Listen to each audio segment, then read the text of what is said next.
Bom, então para começar, eu gostaria de agradecer a participação de todas, de todos. Sejam todos muito bem-vindos ao primeiro simpósio de Ciência, Poder e Sociedade e o primeiro seminário do Sudoeste do Paraná, Problemas Contemporâneos e Perspectivas Históricas, promovidos pelo Departamento Acadêmico de Ciências Humanas e da Universidade Tecnológica Federal do Paraná, campus Pato Branco.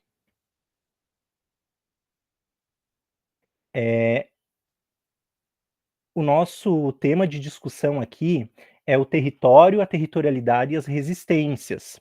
Ele é um tema antigo, mas é sempre atual. Isso porque na história do nosso país, desde a invasão desse território por aqueles que se autodenominaram colonizadores, até os dias de hoje, os povos originários, os povos tradicionais, sofrem um processo constante de violência, sendo constantemente expropriados dos espaços de vida, de cultura, em prol daquilo que alguns chamam de desenvolvimento. Esse processo obriga que esses povos originários e tradicionais vivam em constante luta e resistência pela sua terra, pelo seu território, pela sua cultura, pelas suas ontologias, pelas suas vidas.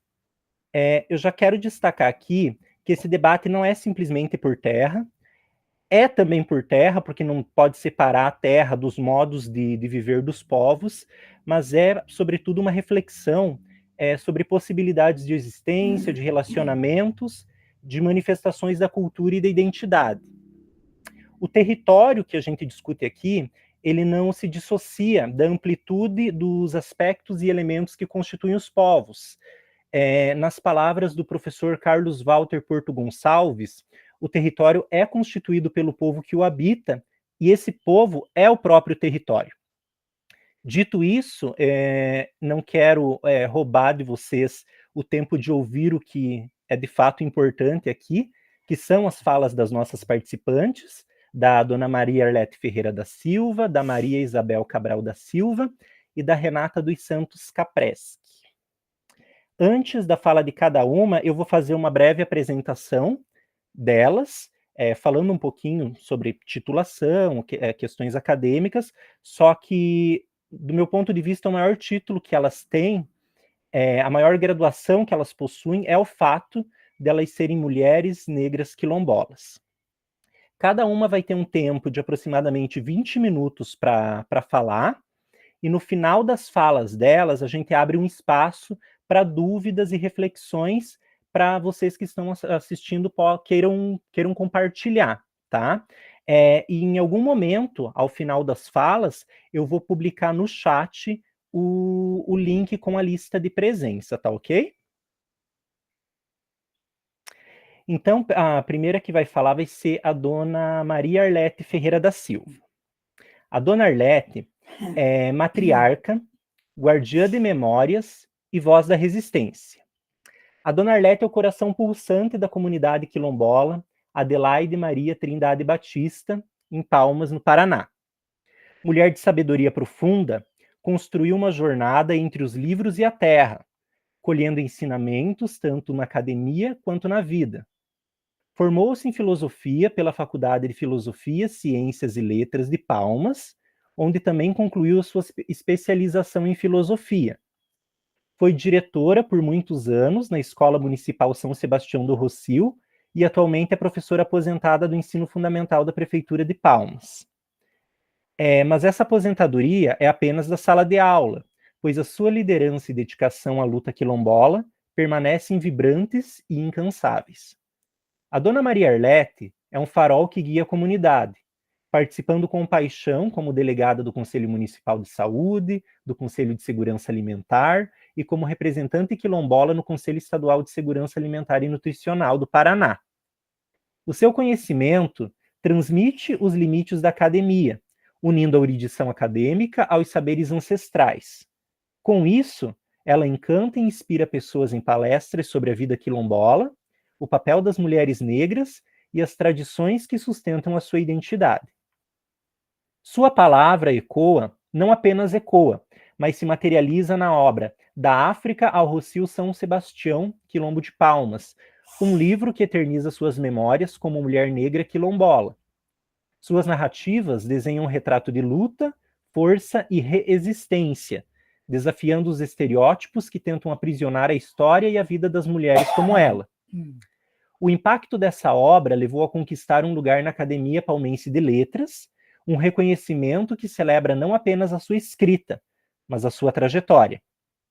Defensora incansável da educação, ela transformou o sonho de uma escola no quilombo em realidade, criando um espaço de saberes, onde saberes se cruzam e florescem, oferecendo oportunidade para o bairro Rocio São Sebastião e para a comunidade quilombola. Mais do que líder, a Dona Maria Arlete é uma força da natureza. A sua voz é poesia, suas ações são sementes de transformação e a sua presença é inspiração. Por onde ela passa, deixa rastros de reflexão e esperança, constituindo-se guia não só para o quilombo, mas para todos e todas que a escutam. E que esses e essas que têm o privilégio de ouvi-la levem a beleza da sua história, força e da sua mensagem. Então a Dona Maria Arlete vai falar um pouquinho para vocês, para nós, sobre a constituição da comunidade quilombola aqui em Palmas, tá bom? Dona Arlete, a fala é com a senhora agora. Vou colocar aqui.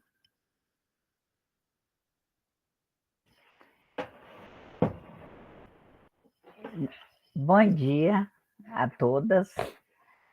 Nem vou me apresentar, porque o Douglas já falou tudo.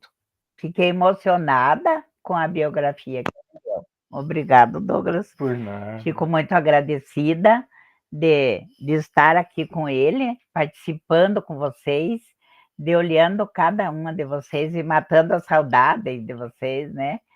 É uma satisfação enorme estar aqui agora.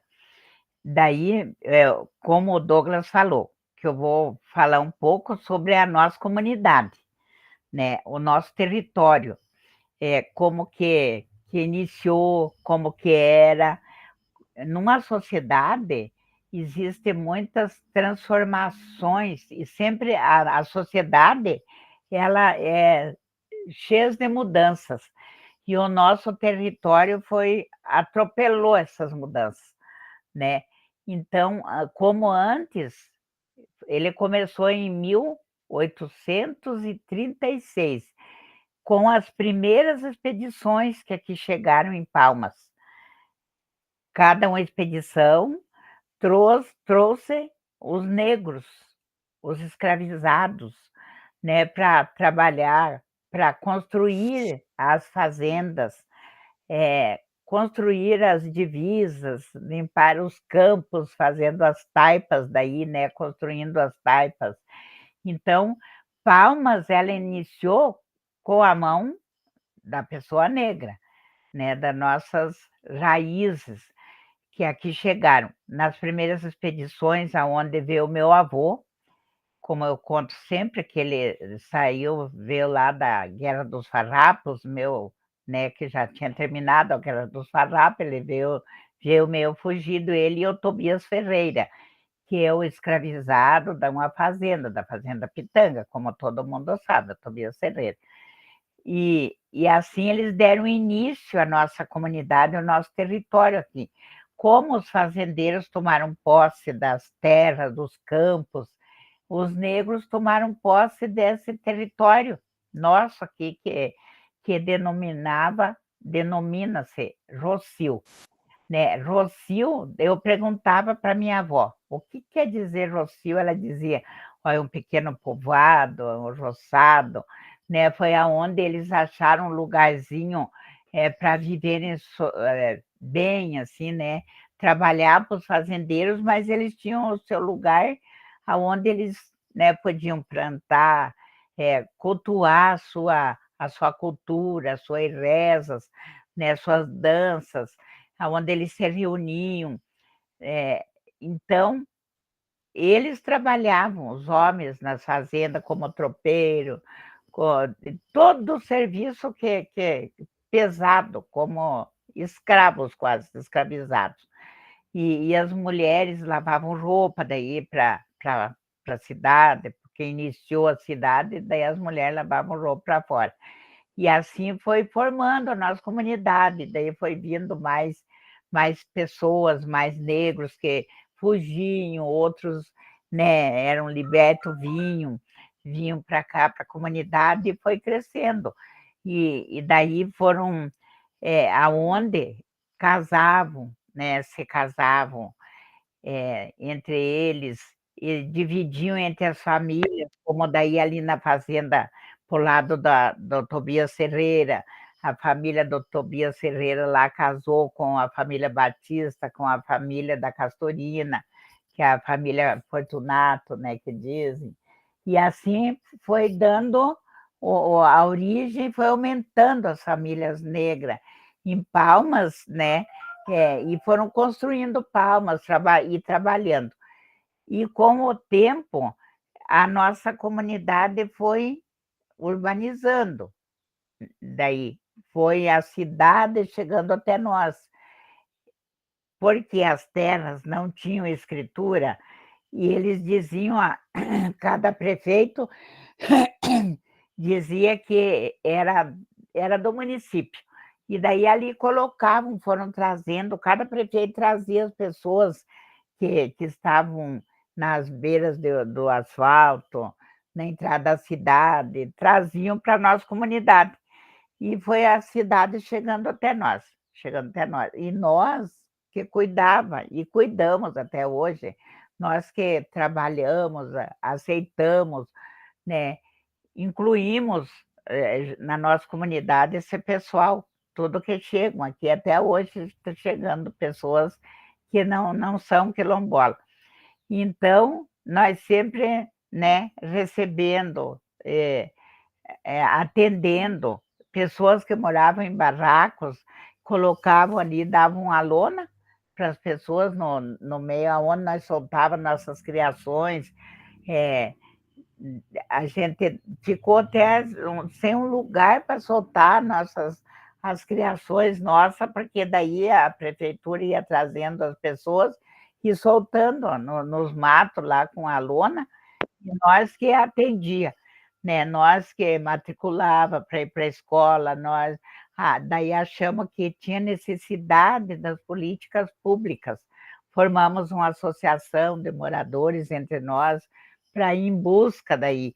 Como antes era lavado roupa no rio, na tábua, não tinha luz, não tinha água encanada, era lampião, né? Candeeiro, vela, até as festas de São Sebastião era feito assim, com clarão de velas. E daí, com o tempo que a gente foi, o pessoal foram vindo, a gente foi achando necessidade das políticas sociais, das políticas públicas, e daí a gente foi indo atrás de água encanada, daí porque antes era água do poço, água do rio. A luz, em 82, veio a luz para a comunidade, e assim daí a nossa comunidade foi ficando de rural, foi ficando urbana. E daí o progresso tem coisas que é bom, mas também termina com a nossa história. Como terminou, assim, a história permaneceu nas nossas mentes para nós contar, porque nós que temos que contar a nossa história. Então, daí foi terminando, daí as festas de São Sebastião, que era 3 dias, daí ficou 2.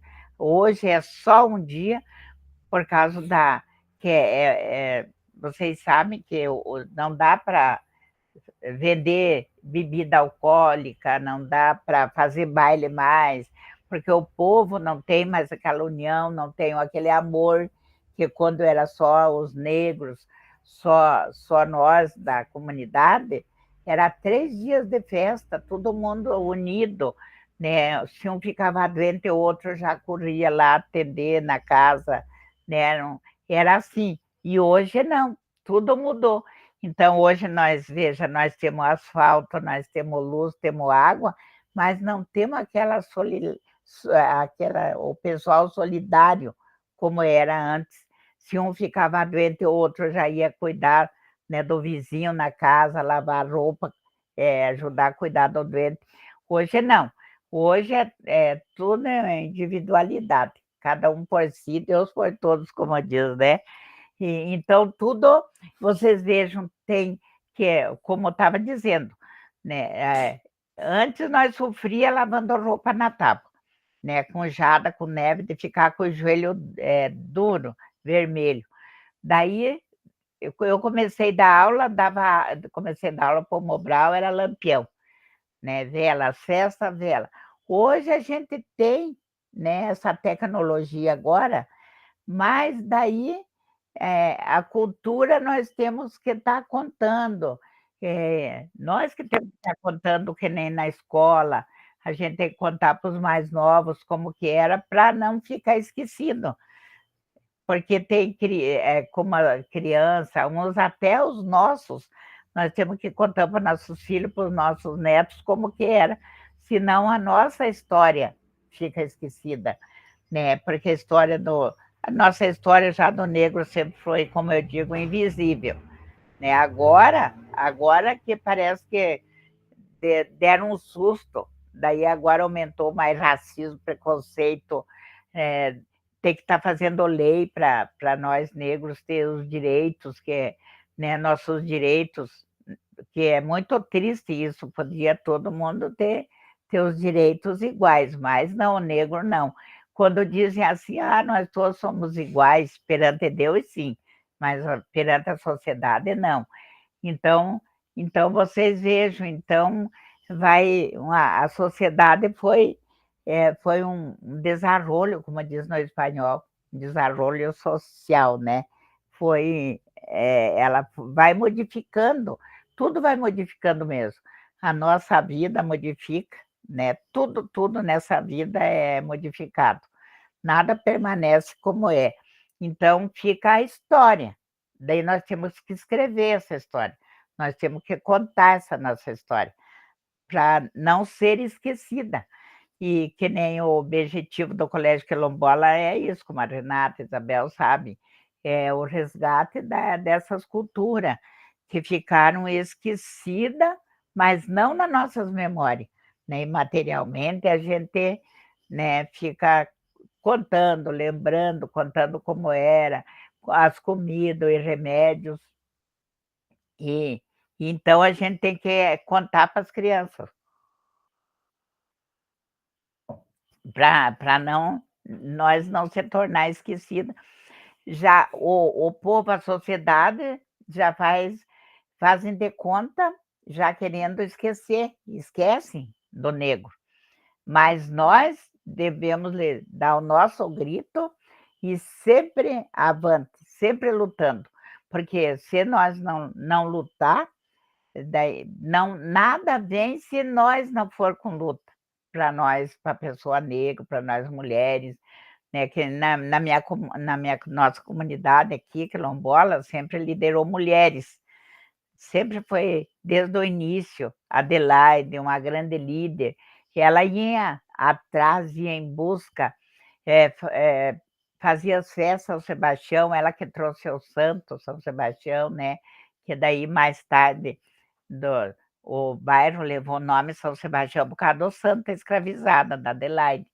Daí a segunda líder foi Maria Joana, que hoje o Colégio Quilombola leva o nome de Maria Joana, em memória da Maria Joana, que foi minha avó. Minha avó nasceu em 1867, morreu em 59. Ela foi uma grande líder, a segunda líder. Depois foi a nora da primeira Adelaide, que era Adelaide também, é o nome dela. Daí depois minha mãe, e chegando, daí minha mãe morreu, e eu sempre com a minha avó lutando, trabalhando na igreja, eles me ensinando, né? Ensinando como que tudo, como lideravam a comunidade. Daí fiquei eu liderando, e até hoje sou a matriarca da comunidade, sou uma líder, né? Como eu digo sempre, como o Douglas leu ali na minha biografia, eu me aposentei, mas meus ideais, né? Minha memória tá perfeita, graças a Deus, né? E a gente tem que sempre estar em luta, sempre lutando e buscando. nunca, como no meu livro eu escrevi assim, nunca ficar sentada na beira do caminho chorando, né? Qualquer obstáculo a gente parar e ficar pensando e não seguir em frente, não. A gente tem que ultrapassar todos os obstáculos, porque nada é fácil, mas nada é difícil também. É só a gente querer, é só querer, isso tudo depende de nós, né? Porque fácil nada é, ainda mais para nós mulheres negras, mas a gente tem que ir em busca, e isso eu sempre digo para as crianças, para os alunos, vocês sempre vão em busca dos objetivos de vocês, né? A gente tem que ter uma meta e ir atrás para alcançar os objetivos. Então, a vida da gente é assim. E sempre eu faço a fala com os alunos e fico contando da nossa história, como era, da nossa luta, como era, da nossa comunidade, né? E assim foi, a gente vivia bem, todo mundo, e faziam as festas, carnaval na comunidade, plantavam, vendiam, tudo, viviam da planta, trabalhavam fora, mas também tinham suas terras onde eles plantavam e vendiam o que plantavam, trocavam, faziam doações. E hoje muitos quilombolas já não têm nem terra, vivem até de aluguel na própria comunidade, que é onde era deles. Então, a gente, como tudo vai modificando, né? A sociedade vai modificando, mas não para, como eu digo, as leis sempre não é para beneficiar nós. As leis é para os maiores, né? Lá para os deputados, para aqueles grandões. E nós que sustentamos eles ainda, né? Nós colocamos de bobos, tudo, nós colocamos eles lá para daí fazerem umas leis contra nós. Então, contra o povo, né? Contra nós negros, contra os índios, contra. Então, essa sociedade é bem complicada. 5 minutinhos. Tá bom. Tá bom. Eu disse para o Douglas, ó, quando eu começo a falar, daí eu não paro, tem tanta coisa para a gente. A nossa história é tão muito longa, a gente fica pensando, né, para diminuir um pouco, mas a gente quer contar, muita coisa a gente tem para contar, né? Então, daí a gente tem que diminuir um pouco e falar menos. Às vezes me fazem uma pergunta, daí quando as crianças vêm aqui, às vezes me fazer uma entrevista, cada um traz no seu caderninho uma pergunta. Daí cada um vai fazer uma pergunta. Mas quando o primeiro faz a pergunta para mim, daí eu até esqueço e me empolgo e fico contando tudo. Já respondo todas as perguntas deles, se eu saber o que é que eles iam me perguntar. Mas é até engraçado, esses dias aconteceu isso. A professora Mara trouxe eles aqui, cada um no caderno tinha uma pergunta. E daí perguntaram a primeira. Sabe que daí eu respondi, mas fiquei falando. Daí eles ficaram me olhando bem, se agora o senhor já respondeu tudo. Mas daí eu até achei graça, que daí numa pergunta eu respondi todas as outras daí. Mas é a história da gente, né? Então a gente se empolga e quer contar a história. A nossa história é muito longa e não conta assim, né? Em 20 minutos, né, Douglas? Nós com o Douglas sempre conversamos, ontem conversamos bastante, né, com ele. Então, a gente tem que ter um dia todo, uma tarde toda, né, para a gente ficar conversando. Agora eu quero escrever um outro livro, contando nossas histórias. Eu quero ver o título. O Douglas já me deu uma sugestão aqui. Quero fazer um livro, escrever com a Dona Trindade. Nós duas sentar e contar nossas histórias, né? Nossos causos lá, daquele tempo que a gente lavava roupa, dos causos que nossos pais contavam para nós, né? Da lobisomem, de boitatá, de tanta coisa, né? Que eles contavam e acreditavam, e nós era criança, acreditava naqueles casos, ficava escutando. Minha avó contava, fazia nós todos os netos sentar em volta, assim, que fazia fogo no chão, sempre o foguinho no chão. E os netos que ficavam morando com ela para estudar, a gente sentava em volta assim, e ela contando aqueles causos. Ó, quando teu avô veio da Guerra dos Farrapos, olha, isso e aquilo. E a tia Laida também, minha tia contava. Ó, nós saía surrar os lobisomem à noite na quaresma, e eu acreditava. Daí ela contava também, ó, encontramos um curupira uma noite, todos esses casos assim, elas contavam para nós. E eles contavam como se fosse verdade mesmo, não sei se eles iam, o que. E daí a gente, criança, ficava com medo, às vezes, e acreditando em todos aqueles casos, né? E tinham. Mas era muito bom, né? E hoje as crianças nem acreditam se a gente vai contar para eles, eles nem acreditam, e antes nós acreditávamos. Que nem a comadre Trindade, minha comadre, ela tem 86 anos, né, Renata? Que ela tem? 91. Ah, 91, pois é, nós vamos escrever um livro agora dos nossos contos. Delas contando com a irmã, né?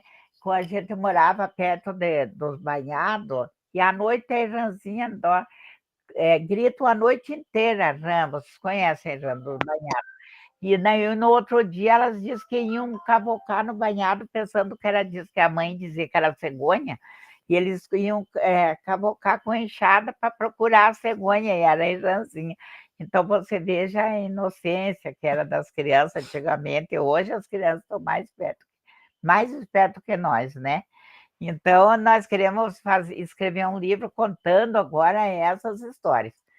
E é isso. Vou finalizar agora. Muito obrigada. Agora vou escutar vocês, né? Essas ideias jovens aí, a Isabel, Renata, né? E vou escutar vocês com muito prazer. Como eu disse, nós ensinamos e aprendemos com vocês. O que a gente aprende?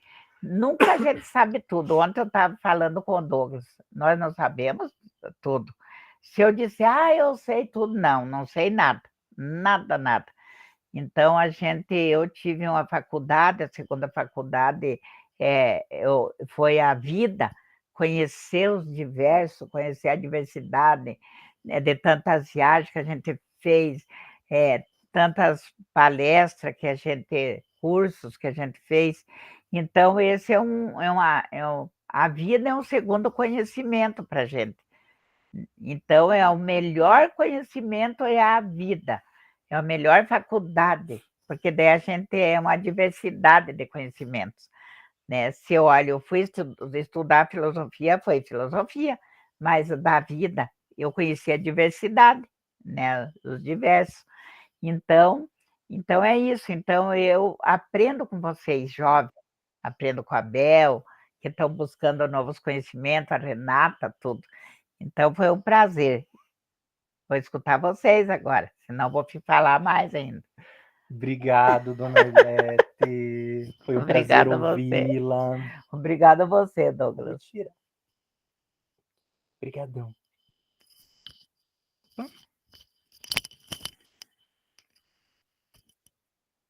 Vou virar um pouquinho aqui só para eu poder ler, tá bom? Pode.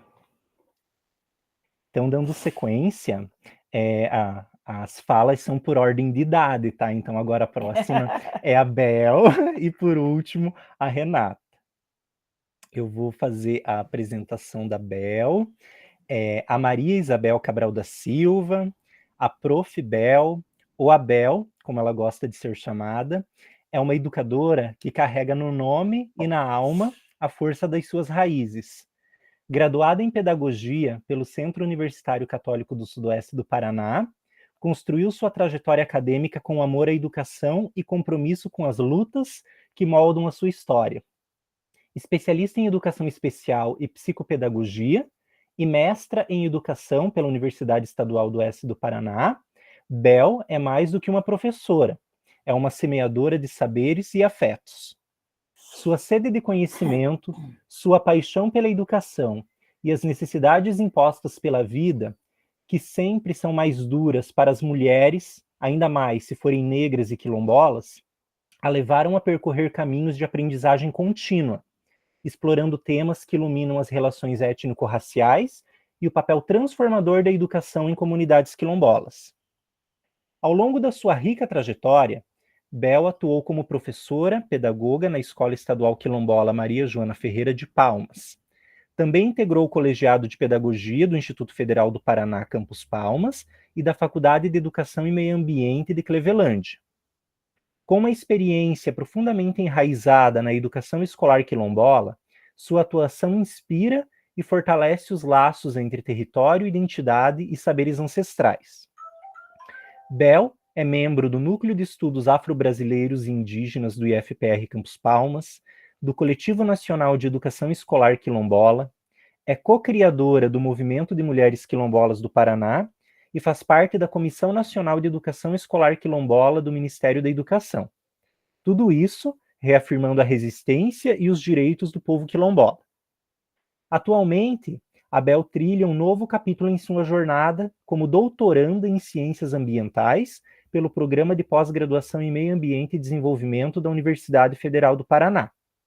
Porém, talvez o título mais precioso que carrega seja o de neta da Dona Maria Arlete, a quem honra seguindo os passos firmes de luta e exemplo. Representando com orgulho a comunidade quilombola Adelaide Maria Trindade Batista, Bel leva a memória e a força do seu povo, ocupando espaços que traduzem a luta por justiça e a beleza da resistência. Ela é, em essência, um elo entre o passado, o presente e o futuro de uma história que pulsa em cada conquista. Então agora eu deixo com vocês as palavras da Bel. Palavras, Douglas. Você arrancou todas. No exato momento em que você disse neta do Dona Arlete. Deixa eu me recompor aqui. Poxa vida, isso está sendo gravado, né, Douglas? Isso não se faz. Gente, bom, né, eu não vou pedir desculpa por transbordar, porque isso é vida, né? Enfim, isso aqui é transbordando saudade, transbordando um misto de coisas, né? Enfim. Bom dia a todas, todos. Eu sou Maria Isabel, sou o Prof. Bel Cabral, como o Douglas já colocou aí, né? Esse currículo aí emocionante que ele fez, né? Ele gosta de mexer com os sentimentos da gente. Estava aqui toda, né, posturada, e aí ele vem e me fala isso.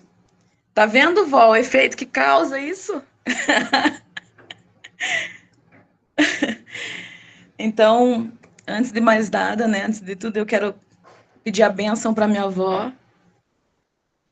Quero pedir licença aos mais velhos, aos meus ancestrais, né, aos meus encantados, os ancestrais que já se encantaram, né, que abriram caminhos para que nós pudéssemos estar aqui hoje conversando com vocês, deixando para nós esse legado. E peço licença à minha mais velha e à minha mais nova, né, minha mais velha Maria Arlete e a minha mais nova Renata. Licença para vocês para chegar. E quero cumprimentar aqui também a minha professora Karina, que está aqui assistindo também, ouvindo a live. Passei o convite ontem para ela, e ela... Aqui. Um beijo, minha linda.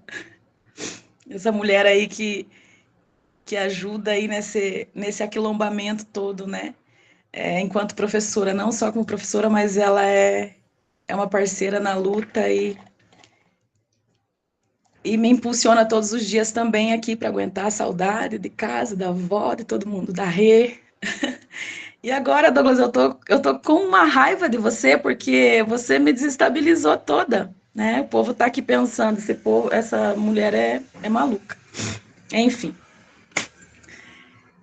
Eu vou tentar falar um pouquinho, assim, pegando o gancho das preciosas palavras da minha avó, em relação a toda essa questão nossa territorial, em toda essas nossas vivências, né, esse legado que nós temos desde as nossas mais velhas lá de Adelaide, né, de Adelaide Maria Trindade, de todas as outras que foram para Palmas ainda abrindo caminhos para nós, ainda como escravizadas, embora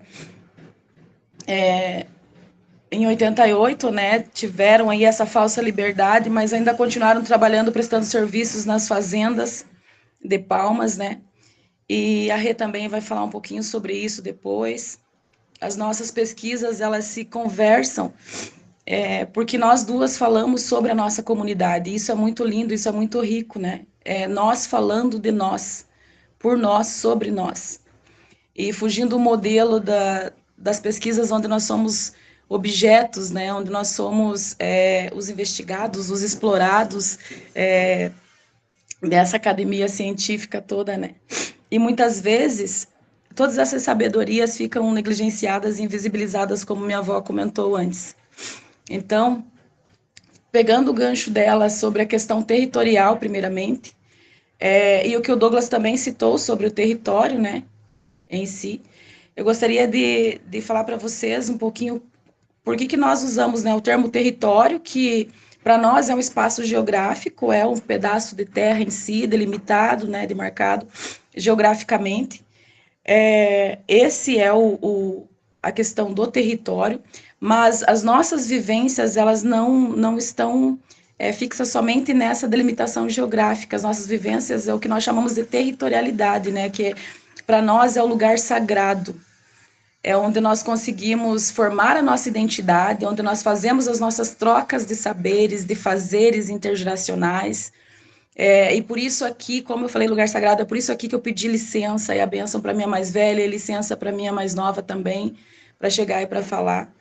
Porque nós guardamos e tentamos ainda preservar, fazemos esse movimento dos valores civilizatórios que, mesmo nunca estando em África, nós herdamos dos nossos ancestrais. E a ancestralidade é um valor civilizatório, é um dos maiores valores civilizatórios que nós guardamos, que nós cultivamos, que nós temos na nossa energia vital, né? Que a energia vital é o axé, que é outro valor civilizatório também, que demarca, que faz com que a nossa identidade ela se concretize e que faz com que nós sejamos pessoas aí que hoje estamos dedicadas a partir da luta das nossas mais velhas, da Vorlete, da tia Trindade, que é aqui a avó, a bisa também, da Renata, né? E que deixaram para nós esse exemplo e que nos inspiram todos os dias para que nós possamos continuar regando, vamos dizer assim, esses valores civilizatórios, cultivando eles e também reverberando ele nos nossos dia a dia e fazendo com que as nossas mais novas consigam manter isso vivo, né? Porque como vocês ouviram aí em toda a história que a avó contou, nós somos uma comunidade urbanizada, nós somos uma comunidade miscigenada, e tudo isso dificultou, né, esse processo de urbanização dificultou para que a nossa identidade se mantivesse viva. Então, quando nós falamos sobre progresso, quando nós falamos sobre desenvolvimento, enfim, essas palavras, né, esse pensar em progresso, ele não diz respeito a nós, enquanto pessoas negras. Nós temos aí um exemplo vivo, né, das palavras, né, que ele deixou para nós, o Nego Bispo nos deixou, que é a questão do nós precisamos usar as palavras do colonizador para enfraquecê-las e fortalecer as nossas. Então, quando nós falamos em desenvolvimento, nós lembramos muito nesse desenvolvimento academicista, esse desenvolvimento pautado pelo pensamento eurocêntrico, né? O que nós vemos hoje na academia, o que nós falamos em relação a desenvolvimento. E o Nego Bispo sempre fala para nós, o desenvolvimento para nós é envolvimento. E é sobre isso que a avó falou antes, né? Sobre esse envolvimento, sobre essa troca que nós fazemos, essa partilha, né? Entre nós, mulheres quilombolas, mais velhas, mais novas, os meninos quilombolas também, os homens em si. Essa partilha, esse compartilhar de saberes. Ela foi muito generosa, dizendo que aprende muito conosco, né? Comigo, com a Rê, com as mais novas, mas é totalmente ao contrário, viu, gente? Nós é que aprendemos muito, seguimos os passos e nos inspiramos todos os dias para fazer valer essa responsabilidade, né? Esse compromisso que nós temos com essa memória viva, com a memória oral, com a ancestralidade que todas elas carregam e sempre repassaram para nós, né? Como identidade, como fortalecimento. Então, eu tenho muito orgulho. Ontem eu mandei uma biografia para participar de um evento e eles pediram para que eu escrevesse. Eu, pela primeira vez, escrevi assim: sou Maria Isabel, nascida e criada, sou Maria Isabel, mulher quilombola, nascida e criada no Rocio dos Pretos. Rocio dos Pretos porque o Rocio significa muito, muito para nós, muito mais do que você falar hoje de comunidade quilombola. No sentido de que, quando eu formei a minha identidade enquanto mulher negra, quando eu ouvi as histórias da minha avó, da minha bisavó, do meu bisavô, era no pátio, era no terreiro da nossa casa, no Rocio.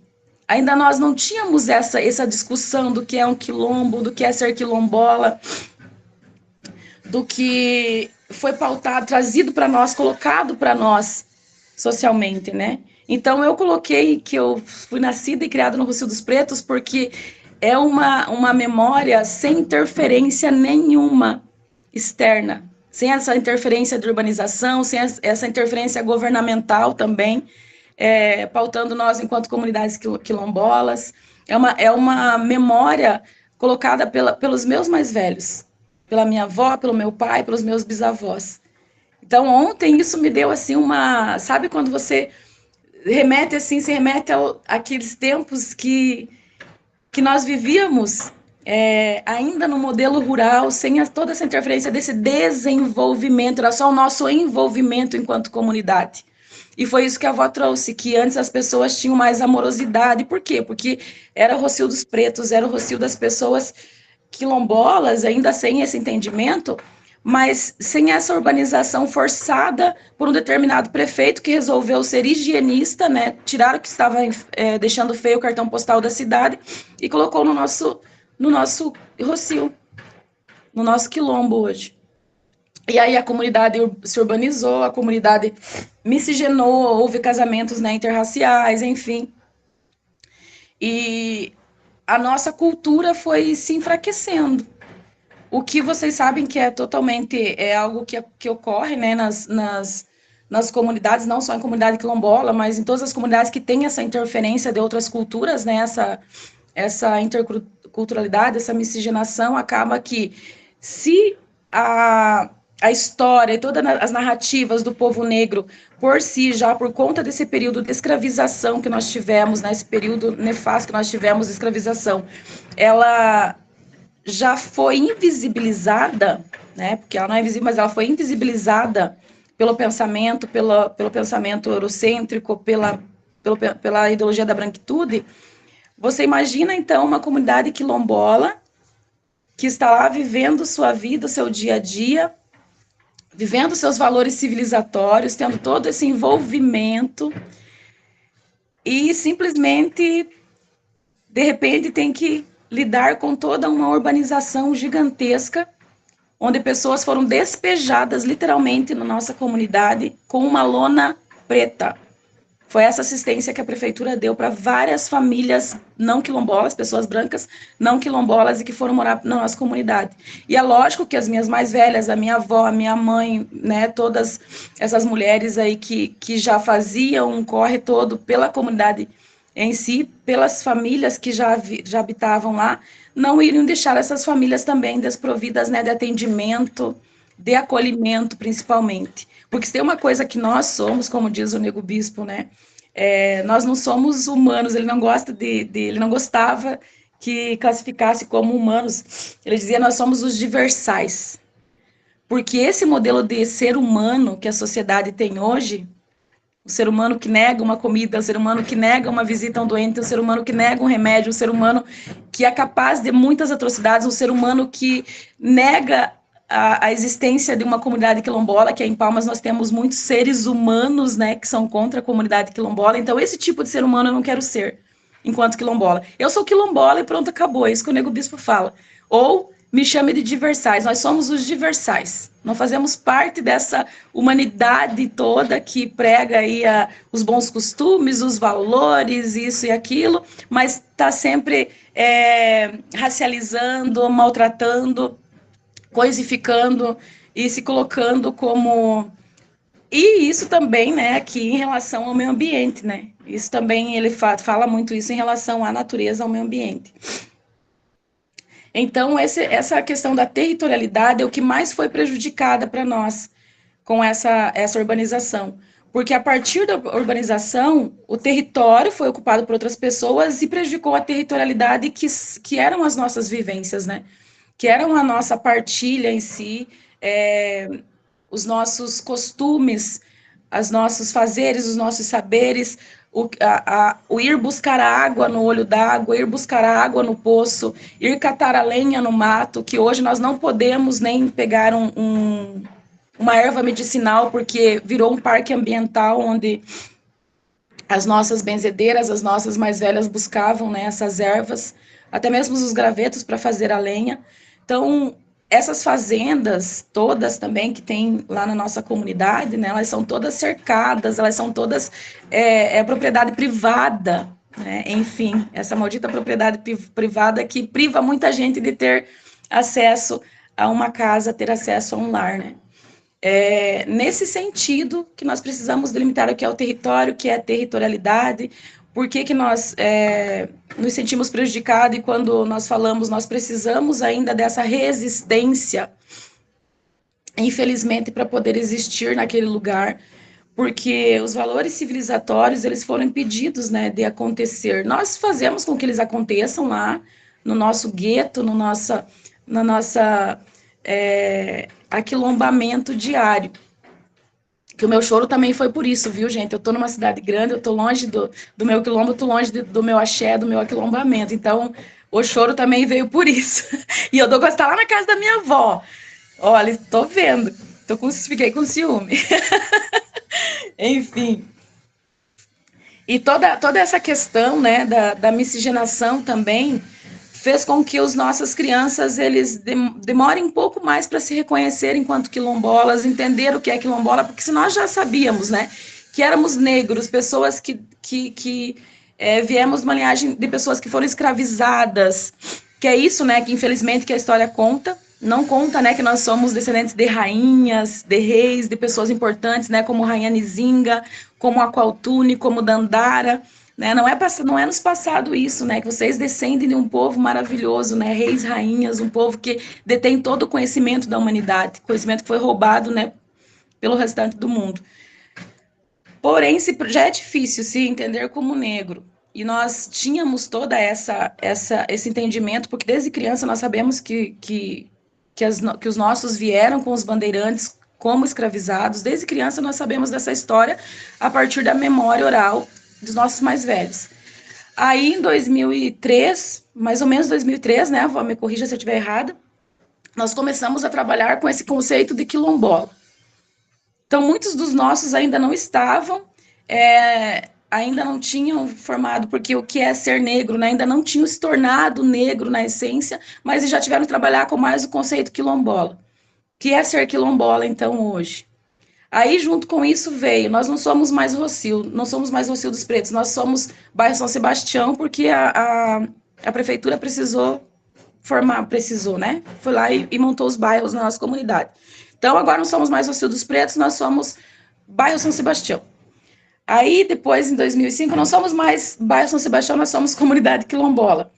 Então, além de toda essa resistência, né, pela nossa existência, por nos mantermos em Palmas, né, em segurança, com todos os nossos costumes, ainda nós temos que trabalhar com todos esses conceitos novos que vão surgindo e que muitas pessoas chamam de progresso, muitas pessoas chamam de desenvolvimento para nós, e o que esse progresso, esse desenvolvimento, muitas vezes nos enfraquece, nos faz com que a gente se perca um pouco aí nessa caminhada, porque fica confuso, né? Imagina para os nossos... Ou o Vocide, por exemplo, o meu bisavô, ele não queria de jeito nenhum, de forma alguma, trabalhar com esse conceito quilombola. Por quê? Porque ele entendia quando vieram os primeiros... E assim, os pesquisadores vêm numa equipe gigantesca e aquela coisa toda, né? E aí o meu bisavô falou, por que que eles estão fazendo tanta pergunta para nós? Ele sempre comentava isso, né? Por que estão fazendo tanta pergunta para nós? Por que estão falando que nós somos esse negócio aí de quirombola? Ele falava, quirombola. Por que estão falando isso? Será que vão querer fazer alguma coisa com a gente? Vão fazer alguma coisa com nós? Porque ele entendia que estavam fazendo um processo parecido ou perto da escravização novamente. Ele achava que ia acontecer isso, né, avó? O Vocide. Então, se você perguntava para ele se era quilombola, ele falava que não, porque ele não entendia todo esse movimento, né, e achava que não ia ser uma coisa positiva. E como, de fato, se nós pararmos para pensar, né, hoje, não foi por algum tempo, e hoje nós fazemos com que a palavra quilombola também ela seja entendida na essência, contada por nós, narrada por nós, o que é ser quilombola, porque muitas pessoas, muitos pesquisadores colocaram as comunidades quilombolas no mesmo saco e ficou tudo como se nós não tivéssemos vivências diferentes, não tivéssemos em regiões diferentes, com costumes diferentes. Então, ser quilombola é um mosaico de significados, né? É um mosaico de interfaces, de subjetividades em si, porque nós temos a educação quilombola, que é o que nós fazemos na comunidade e na territorialidade. Aí também trabalhamos com a educação escolar quilombola hoje, que é mais um marco, né, que forma a nossa identidade, e que a educação escolar quilombola, a educação escolar, ela é me ajudem que deu um nó na minha língua, né? Ela forma o currículo em si de tudo que nós fazemos enquanto quilombolas na comunidade, nas vivências e tal.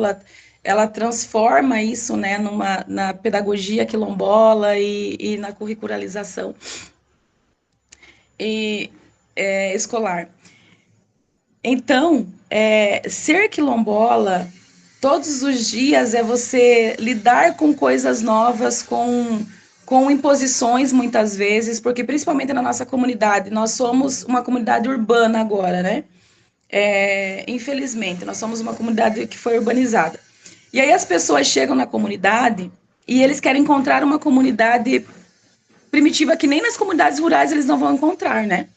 As pessoas colocam em xeque a nossa identidade todos os dias, como vocês são quilombolas, mas vocês têm carro, vocês são quilombolas, mas vocês têm casas, né? Vocês se vestem como a gente. Eu não sei o que é essa exotização, né? Esse fetiche que o povo que é pautado pela branquitude tem em sempre exotizar os outros povos, né? Em colocar esse olhar primitivo, principalmente nas comunidades indígenas e comunidades quilombolas. E aí, por muito tempo, nós caímos nessa armadilha, e na escola também, nós começávamos olha, nós vamos ter que provar para esse povo que a gente é quilombola, e a gente começou a performar algo que nós nem vivíamos mais, né? O que é uma atrocidade. Então, por isso que eu falo que lá no início não foi positivo para nós nos dizer enquanto quilombola. Mas hoje, né, com todo esse fortalecimento, com essa busca aí que nós... eu costumo... A prof que está aqui ouvindo, né, eu sempre falo nas aulas, nós não estamos aqui porque nós queremos um título de doutor, porque nós desejamos muito esse título, ou de mestre, enfim. Não estamos aqui porque isso nos interessa. Nós estamos aqui obrigados pelas imposições, pelas regras que a branquitude colocou em nós. Por quê? Se nós não viéssemos estudar, se nós não ocupássemos o espaço da academia, fazendo, né, graduação, mestrado, doutorado, nós sempre seríamos narrados, interpretados, contada a nossa história na sociedade pelo olhar do branco. E aí nós podemos contar a nossa história sem estar lá na academia, sem ter o título de mestre e doutor, só que infelizmente, para essa sociedade racista, não teria validade, não tem validade. Então nós temos que ter o título de pesquisadores, pesquisadoras, para também dizer quem somos. Foi uma necessidade de contrapor uma necessidade de dizer basta de falar essas coisas erradas sobre nós, sobre o nosso território, sobre a nossa territorialidade, sobre os nossos mais velhos, sobre a nossa ancestralidade. Nós estamos aqui ocupando, obrigados por vocês, porque invadiram as nossas comunidades e colocaram suas narrativas sobre nós, né? Essa visão eurocêntrica sobre quem nós somos, e nós viemos aqui para tentar, para fazer o inverso agora, para dizer quem somos por nós, né? Com o que a minha avó conta, com o que meus bisavós contam e falam sobre nós, e nós vamos continuar esse legado, dizendo quem somos. Então, nada sobre nós sem nós. A partir de hoje, nada sobre nós sem nós. E aí, Douglas, também te parabenizo, né, por trazer aqui a minha avó, por fazer essa troca intergeracional entre nós, trazer a Renata também, que tem essa pesquisa maravilhosa, e fugindo, né, a gente já não é um evento somente antirracista novembrino, né, já deixar isso bem escurecido também, porque o Douglas já faz essa troca conosco há muito tempo, nós também já fazemos essa troca aí, porque eu me recusei, nesse novembro todo, fazer falas aí para antirracistas novembrinos, porque o que mais as instituições de ensino fazem hoje é também essa exploração no sentido de que tem uma lei, que foi o que a avó disse, infelizmente nós temos uma lei, não é algo que nos alegra, nós queríamos ter a nossa história narrada e contada nas escolas sem o peso de lei, né, sem que uma lei obrigue as pessoas a fazer isso, mas se temos essa lei, aí as pessoas têm essa questão. Então, vamos fazer alguma coisa agora no mês de novembro, para dizer que estamos trabalhando essa lei, para dizer que estamos lembrando desse povo que a branquitude racializou e não se racializa, né? Aí continua perpetuando esse antirracismo falso, esse antirracismo entendido, interpretado de maneira errada e colocado em prática de maneira errada. Porque eu chamo um quilombola, uma quilombola, um negro, uma negra, um indígena, para dar uma aula por mim ou para minha escola, coloco toda a turma lá, e ele fica lá com toda a turma falando sobre sua história nesse dia X, e todos os outros dias do ano, no currículo escolar, eu vou esquecer deles. Mas lá em novembro, nós fazemos uma feijoada, nós fazemos uma dança, chamamos eles para dançar aqui, chamamos eles para fazer alguma encenação, uma interpretação, né? Eu acho que isso até é um fetiche da branquitude, gente. Só pode, sabe? Porque reduzir, assim, dois povos, né? E aqui eu só estou falando de indígenas e quilombolas, mas nós temos todas as comunidades e povos e comunidades tradicionais que são nossos irmãos de terra, que formam toda essa sociedade em si. Nós temos reduzir duas grandes potências, indígenas e quilombola, em uma data específica, é mais um crime. Então, eu uso a lei para fazer crime com ela. Porque aí eu resumo, né, eu faço um recortezinho de quem eles são, para dizer que estamos, e ainda uso o conceito errado, estamos dando voz para eles, estamos dando vez, oportunidade de estarem aqui. É muito interessante também ficarmos atentos a essas questões para que a gente não reproduza tudo isso no dia a dia. Nós existimos, nós estamos resistindo naquele território, no Rocio dos Pretos, no Quilombo Adelaide, todos os 365 dias do ano, e agora mais do que nunca, porque nós temos aí os passos, né, da titulação que estão acontecendo, e nós estamos resistindo bravamente mais do que nunca, porque os fazendeiros estão sendo notificados, né, sobre a nossa titulação. E aí, com isso, nós temos ameaça, com isso nós temos a sociedade, praticamente, sociedade palmense nos varrendo para baixo do tapete, nos colocando, né, mais à margem ainda da sociedade, nos tirando de plano diretor do município. Então, como é que eu vou trabalhar isso somente em novembro, numa data X, e há ainda quem trabalhe lá em maio, né? Há ainda quem trabalhe também dando méritos à princesa Isabel, dizendo que ela nos libertou. E se recusando a trabalhar lá no 20 de novembro, que é uma data alusiva à morte de Zumbi dos Palmares, a toda a luta de Dandara, a toda a luta quilombola. E eu sempre falo, se você me chamou para a tua escola para cometer mais crime ainda, usando a lei para te respaldar, eu não vou. Não faça isso, porque eu estou aqui disponível em janeiro, fevereiro, março, abril, maio, junho, julho, mas você lembra só em novembro. Porque é bom, né, colocar na mídia, é bom tirar foto, né, é bom fazer aquele papel de eu sou antirracista sem mesmo entender o que é o antirracismo. E aí o antirracismo já está tão banalizado, já está tão enfraquecido que nós estamos, enquanto educadores, buscando uma outra estratégia de valorização da nossa identidade, que é o contracolonialismo, que é pautado totalmente em Abdias Nascimento, né, o quilombismo, e em Nego Bispo, com todos os seus ensinamentos. Então, veja só, o racismo em si faz com que nós tenhamos nossa identidade pautada pelas regras que ele dita. Nós não temos uma identidade pautada para além do racismo, não conseguimos colocar isso em prática na sociedade. Nós vivemos todos os dias combatendo, fazendo o processo anti-racismo. Então, automaticamente, a nossa identidade, os nossos pequenos, eles já crescem sabendo que tem esse monstro que eles têm que enfrentar. Um monstro que não fomos nós que criamos.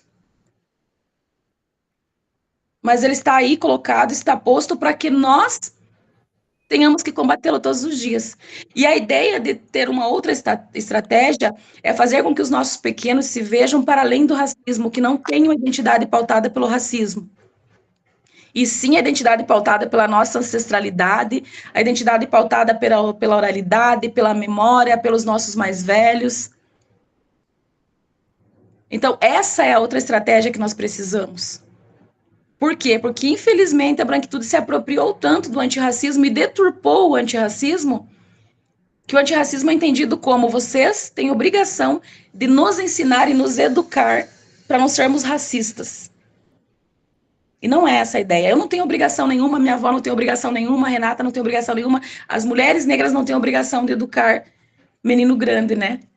E aí eu vou usar uma palavra da avó, ninguém tem obrigação de estar educando marmanjo, a gente educa pelo amor às crianças, né? E aí, nessa contracolonialidade, nesse outro processo que agora nós, enquanto educadores negros, estamos... Desculpa, eu só vou pedir para você ir encaminhando a tua fala para o final, tá bom? Eu não aceito, porque eu perdi os minutos chorando. Brincadeira, tá? Já vou encaminhando aqui. Deixa eu lembrar que eu estava falando. Então é nessa outra estratégia, né, que eu convido vocês também a lerem Nego Bispo, a lerem Ailton Krenak, a lerem, a se alimentarem dos ensinamentos indígenas, dos ensinamentos quilombolas, porque, gente, o Krenak já fala, né, o futuro ancestral, ninguém vai fugir disso. E quem estiver alheio a esse futuro ancestral vai dançar. É um alerta, né? Indígenas e quilombolas já falam isso há muito tempo. Isso tudo que a academia se apropria hoje, né? Falando sobre agroecologia, sobre todas as palavras bonitas, e são coisas que quilombolas e indígenas já fazem há muito tempo. Então, leiam, consumam, se alimentem de indígenas, se alimentem de quilombolas, de conhecimento, né? Não, não no sentido literal da palavra, de conhecimento indígena, de conhecimento quilombola. Consumam todo esse conhecimento e façam com que isso chegue na academia, nos lugares que vocês ocupam. Sejam antirracistas de fato, na prática. Levem para os seus alunos, levem para suas escolas, mostrem isso. Nem que você seja só você lá na tua escola fazendo isso, só você na tua turma fazendo isso, mas já vai fazer uma grande diferença. Então, não vou mais me delongar, eu sei que depois a gente continua batendo papo aqui. Senão eu puxei muito, né? Como diz o ditado, sou cuspida escarrada da minha avó, eu gosto de falar, nós duas juntas, assim, a gente fica o dia inteiro, chega a ficar com o queixo doído, de tanto que a gente fala. E vou deixar um pouquinho aí para a Rê também, que é outra pessoa que gosta de falar bastante. Então, até daqui a pouco a gente conversa um pouquinho mais, tá?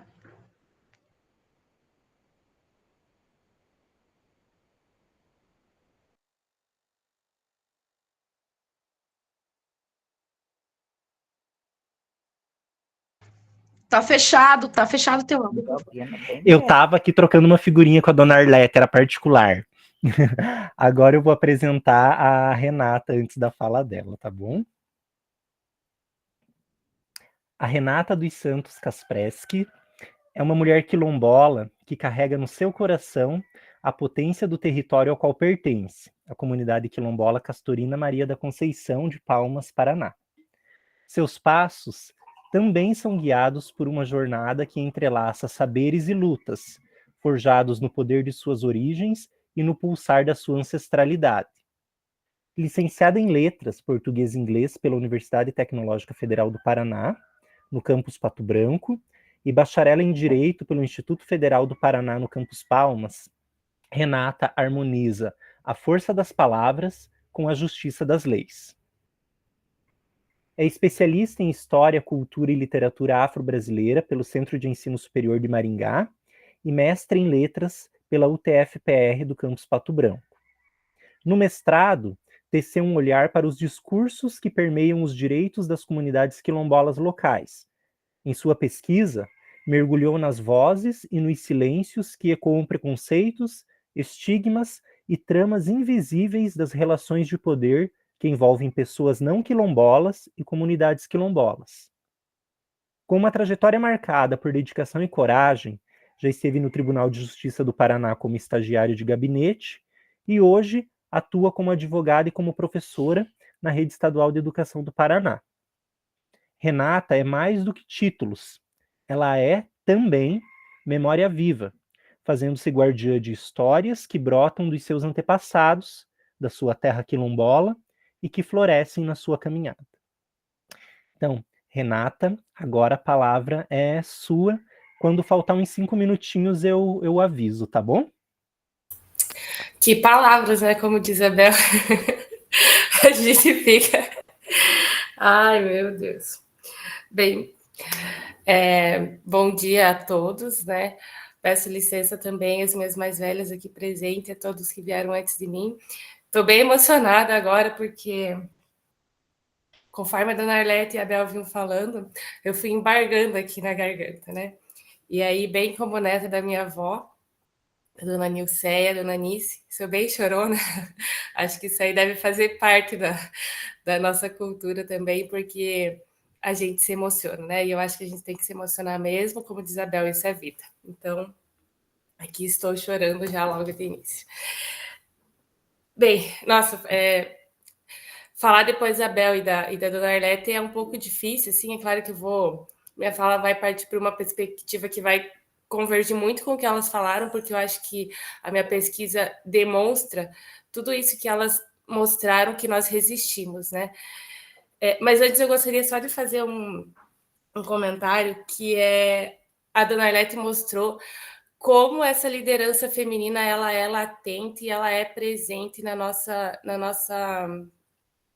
cultura, na nossa comunidade, né? Dona Arlete partiu ali da sua bisavó, da sua avó, a sua mãe, líder, passou para ela, atual líder. A filha dela, Mari, é uma excelente líder da comunidade, a voz dela é uma voz forte, potente, ela fala, as pessoas a ouvem, a seguem.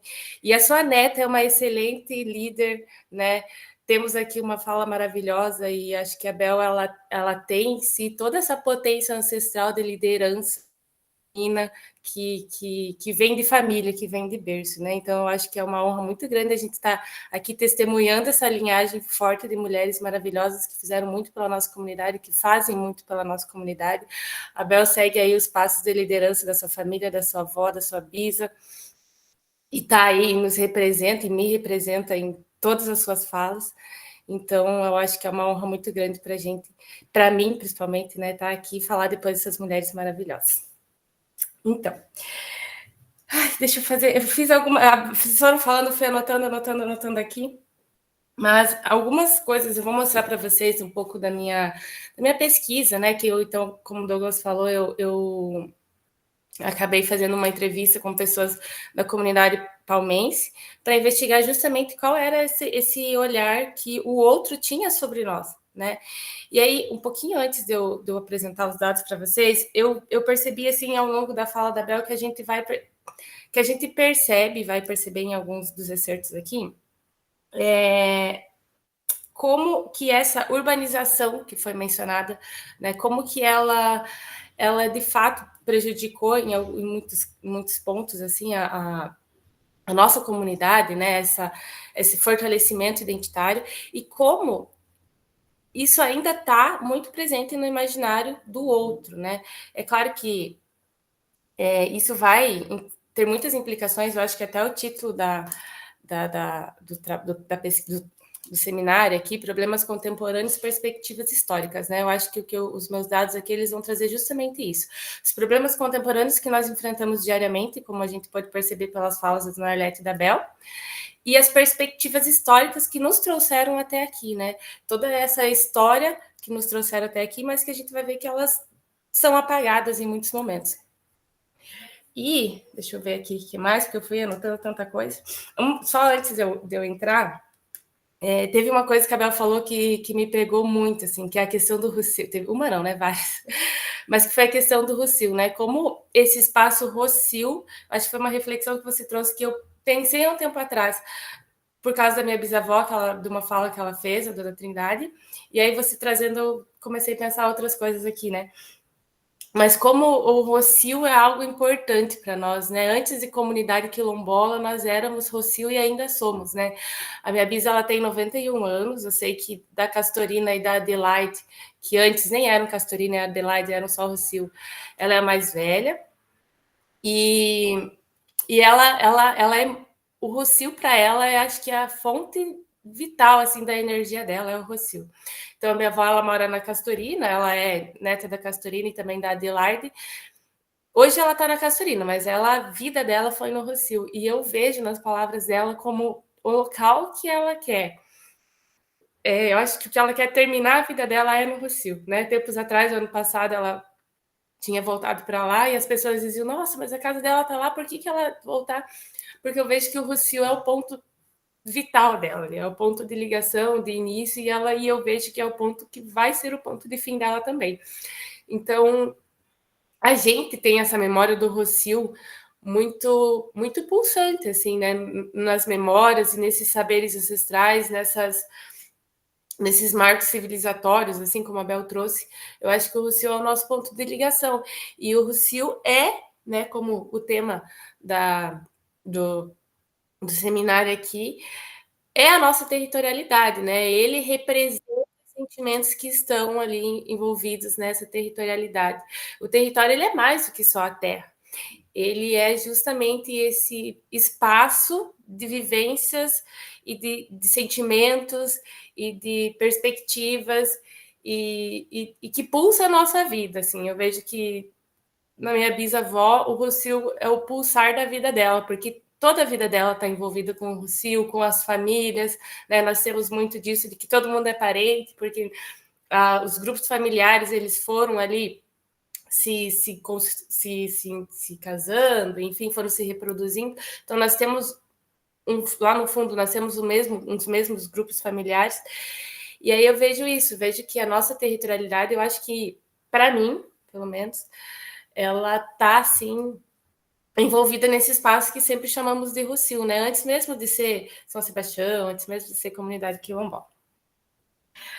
Então, a Isabel trouxe ali também questões da propriedade privada, né? E aí e também trouxe essa questão do olhar do colonizador, desse pensamento eurocêntrico, como isso acaba...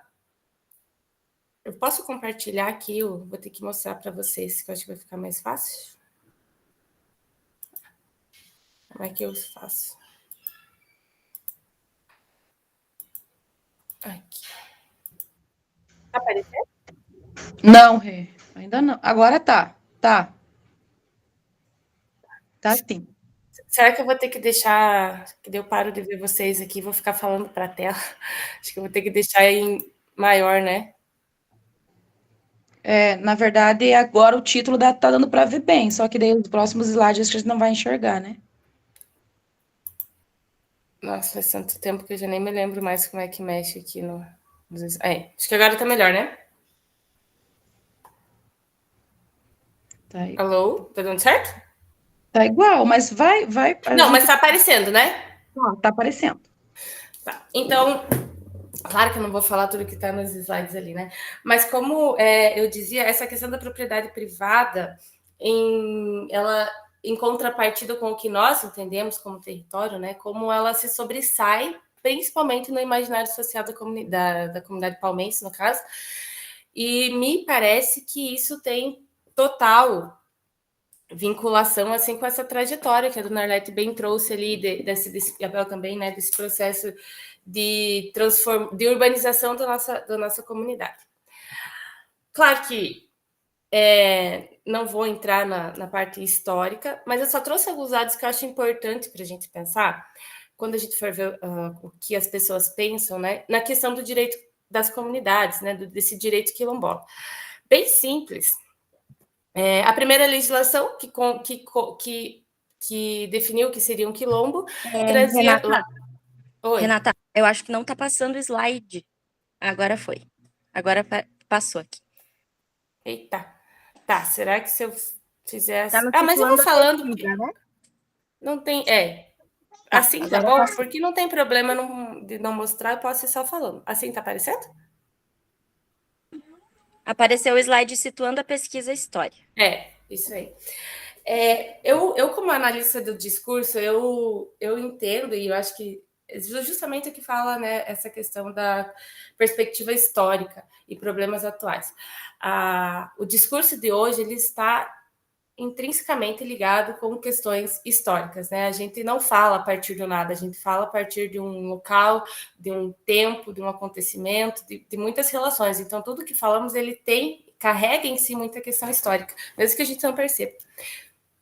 Então, desde o início, a primeira definição de quilombo já seria toda habitação de negros fugidos que passem de 5 em parte despovoado, ainda que não tenham ranchos. Então, a gente já vê que já tem um esvaziamento total do que seria um quilombo.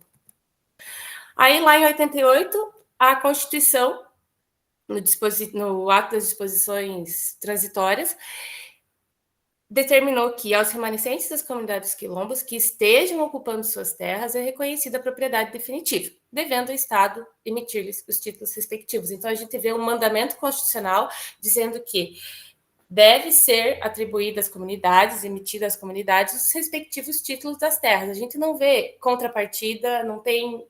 A única questão é aos remanescentes ocupando suas terras, né? Mas inclusive, ele está nessas disposições transitórias porque foi justamente dessa passagem para a nova Constituição, deveria ser algo que deveria ser emitido a todas, né? E a partir do momento que todas já tivessem seus títulos, esse dispositivo, então, ele perderia seu objeto. Porém, a gente está longe disso, né? Aí tem aqui a questão da Convenção 69 da OIT, lá em 89, que vai trazer essa questão da autodeterminação da identidade como critério para a identificação desses povos e comunidades. O Brasil passa a ser signatário dessa convenção lá em 2003 e vai trazer essas questões aí da caracterização dos remanescentes por meio da autodefinição, né? Que isso aí tem tudo a ver com a questão identitária. A gente não tem como a gente colocar ali num papelzinho o que é identidade quilombola, até porque identidade é uma coisa móvel, né? A identidade quilombola minha, da Bel, elas vão convergir muito, mas em alguns aspectos, pelas nossas vivências, elas vão ter outros aspectos, enfim. Então, não tem como isso estar em um papel ali. Então, essa autodefinição e determinação, ela é muito importante, até porque somos nós, né, os detentores da identidade, nós que nos determinamos, que conseguimos e definir a nossa identidade. E ali ela também vai falar, mesma coisa que eu já mostrei ali, da questão das terras, né, ocupadas pelas comunidades. Beleza. Aí, a gente vai para a análise dos dados. Essa questão do direito é importante porque ela vai perpassar aqui os dados, por isso que eu achei importante trazer esses aspectos ali legislativos. Na minha pesquisa, eu entrevistei muitas pessoas. Aqui vai aparecer nomes fictícios, então está preservada a identidade dos participantes. E aí tiveram algumas 4 grandes categorias, né? Eu dividi os discursos, eu fui juntando os exercertos conforme a formação discursiva que permeava as respostas dos participantes. Então, eu vou trazer aqui 2, mas teve outras que apareceram aqui, que apareceram na fala da Bel e da Dona Arlete. Mas com relação à territorialidade, eu fiz, então, esse grupo que tem dois vértices, né, de análise. Então, eu coloquei como a gente só olha o presente, nunca se olha o passado. Isso foi uma fala de um dos participantes. Direitos quilombolas. Então, aqui a gente vai ver qual é a percepção dessa comunidade palmense em relação ao direito à terra? E aí a gente vai ver essa dualidade entre direito, que é esse direito que eu mostrei para vocês ali das legislações que trouxe, e da produtividade, que é o que vai aparecer, a contrapartida que vai aparecer no discurso dos participantes. E a outra categoria seriam os escravos sim, os descendentes não, né? Outra fala dos participantes, o que ocorreu há 100 anos atrás. Também outro excerto de fala dos participantes. Então, aqui a gente tem duas categorias, dois tipos de discurso, né? Dois conjuntos de discursos, portanto, formações discursivas, que aparecem nos discursos das pessoas que eu entrevistei, quando a gente fala em direito de quilombola. E aí tem algumas outras categorias do meu trabalho, que talvez eu nem vá adentrar, mas é a questão da identidade da diferença, né? Essa questão do somos todos iguais, eu acho que todos que estamos aqui conhecemos bem esse tipo de discurso. E aí, mais duas categorias que seriam: tem que agir de tal forma que mostre que seja, né? Essas representações sobre cultura e identidade étnica. Isso aqui tem muito a ver com o que a Bel estava falando aqui no final, quando ela fala dessa questão, assim, logo quando surge a questão de comunidade quilombola, a questão da escola quilombola, essa necessidade que a gente tinha de performar para o outro é uma exigência que o outro faz de nós, né? E aí a gente vai ver como é forte essa exigência de que nós performemos algo que não é o que nós somos agora, talvez não é o que nós fomos antes, né? Ou talvez fosse, enfim, a gente tem uma pluralidade de quilombos e de trajetórias que nós não podemos resumir em uma performance, né? Mas existe essa exigência de performação, né? No final da fala da Bel, quando ela falou isso, eu lembrei, assim, de algumas falas dos participantes, né? Você tem que agir de tal forma que mostre que seja. Essa frase foi uma frase que um dos participantes falou, né? Então, essa performação exigida pelo outro para poder validar a nossa identidade. Isso também aparece muito na minha pesquisa. E, por fim, ali seria... Será que não foi uma vantagem? Representações sobre o negro e o quilombola. Eu acho que não estou aparecendo ali para mim. Mas, enfim, é a representação sobre o negro, né? Sobre o quilombola. E aí, enfim, alguns discursos que vão mostrar isso, né? Será que não foi uma vantagem? Enfim, vai subverter totalmente a identidade dessas pessoas, desses sujeitos. Voltando aqui para o nosso assunto, que é a territorialidade. Essas duas, então, categorias que eu já falei para vocês, né? A primeira, quando a gente fala do direito à terra, né, ao nosso território, né? Então, eu nem preciso falar sobre o nosso território, o nosso direito à terra, porque eu acho que isso ficou bem ilustrado nas falas. Renata, os slides não estão passando, você está ainda no segundo. Meu Deus. Vou deixar assim, porque, na verdade, é só para aparecer, só para eu poder ler as falas ali, sabe? Aqui, vocês estão vendo? Aparece? Agora sim. Que coisa, gente. Sim, Renata, estamos no 11. Talvez é porque você, na hora de apresentar, deve ter colocado tela cheia ou uma tela. Eu sei que tem uma opção que é a que dá pra gente acompanhar junto, mas assim tá dando pra ver. Vamos assim, então. Queria também vejo vocês. Também. Acho que fica mais fácil. Então, a questão do direito à terra, né? Então, a gente vê a importância que a gente tem do território, porque é no território que a gente tem essa dimensão simbólica, essa reprodução dos nossos modos de vida, de quem somos, das nossas identidades, da nossa ancestralidade, né? Que está totalmente vinculada ao nosso território, né? Porque foi naquele espaço que todas essas relações, toda essa história aconteceu, né? A gente sempre ouve, nas palavras do Narlete, eu ouço nas palavras da minha bisa, da minha avó, como era naquela época, né? Eu sempre ouço isso, né? Naquela época a gente estava ali, todo mundo com a casa aberta, todo mundo se ajudava, a coletividade muito presente, né? Sem essa questão desse individualismo que a do Narlete trouxe nas palavras dela, essa questão de coletivo, de comunidade, que por mais que nós não soubéssemos que éramos uma comunidade quilombola, nós já agíamos como, né? Então a gente vê que esse direito à terra, ele é essa terra, esse território, para nós, ele tem essa dimensão simbólica, né? E aí, quando a gente vai falar no nosso direito à terra, qual é a percepção do outro, né? Nós vamos ter discursos, então, que vão apagar e vão negar essa dimensão simbólica existente entre essas comunidades e as pessoas dessas comunidades. Aqui. Então, olha lá, esse participante aqui, ele vai dizer, mas eu acho que está aparecendo aí, né? Sim. Tá, beleza. Mas o que eu acho que esse direito que eles pedem, veja, nós não pedimos, esse direito é nosso, né? Por isso que eu mostrei ali a questão do artigo da Constituição. Não é pedido, é um direito nosso. A União teria que indenizá-los ou desse terra para trabalho. Vejam, aqui a gente já apaga totalmente essa dimensão simbólica existente entre o direito entre a nossa terra e a comunidade, né? As pessoas, essa questão simbólica das relações e reprodução dos modos de vida. Então, vem mais uma imposição, né? Então, já que tem esse direito, então que seja uma terra para trabalho, uma exigência, né? E uma tentativa de que essa terra ela tenha que ter uma produtividade. Produtividade na visão do outro, né? Numa visão eurocêntrica de produzir lucros, né? Esquece-se totalmente, não vou dizer esquece-se, porque nem é pensado, né? Mas se apaga totalmente essa dimensão simbólica da comunidade com seu território. E aí ele continua. Se tem que pagar lá não sei quanto, pegue e indenize esse pessoal. Né? Então a gente vê. Não, a questão não é a indenização, né? A questão é a gente permanecer num local que sempre foi nosso e que é o local onde nós nos produzimos e produzimos os nossos meios de vida, né? Que nós reproduzimos e, enfim, a nossa identidade e a nossa comunidade.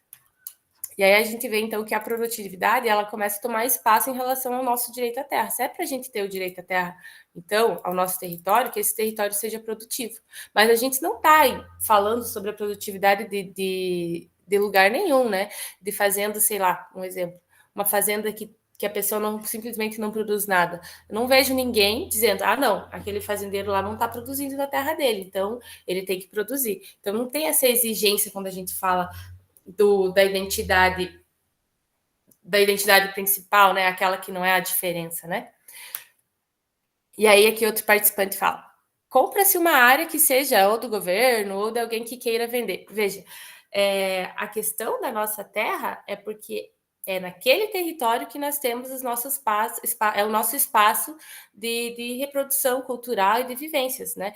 Não é uma terra qualquer, é um território. Né?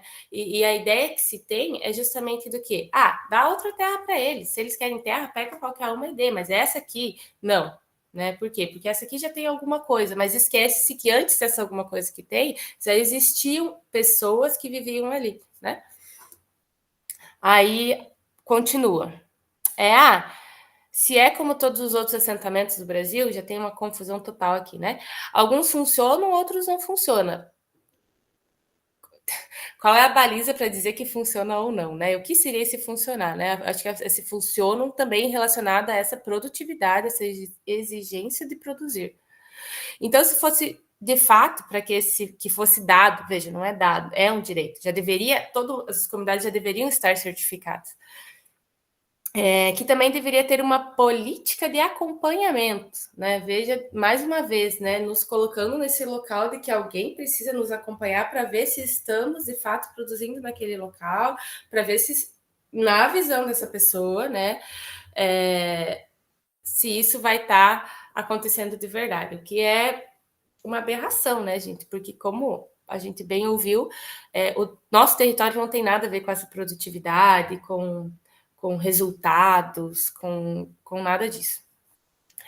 E aí ele coloca, não de forma repressiva, mas eu acredito que de forma mais rigorosa, para que, de fato, essa comunidade mostrasse resultado, né? Que resultado seria esse, né? Então, a gente vê que o nosso território, na visão da comunidade palmense, e aí a gente vai ver a questão dos problemas contemporâneos, que isso acaba sendo um grande entrave quando nós temos, por exemplo, agora que as comunidades estão passando por esse processo de demarcação e de titulação do território, né?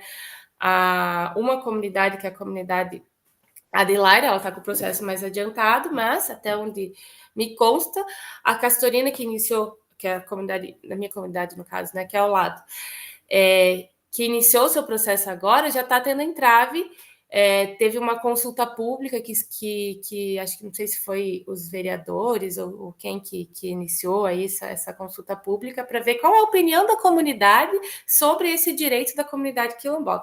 Vejam como há uma subversão total e veja como esse tipo de discurso que a gente vê aqui, ele vai se tornar um entrave na hora de nós termos os nossos direitos assegurados, né? A comunidade, ela não tem que anuir ou não tem que opinar sobre o nosso território, porque é algo de direito nosso, né? É algo que já foi previsto na Constituição sem nenhum encargo. Nós não temos nenhum encargo de produzir, de mostrar resultado, de ter acompanhamento.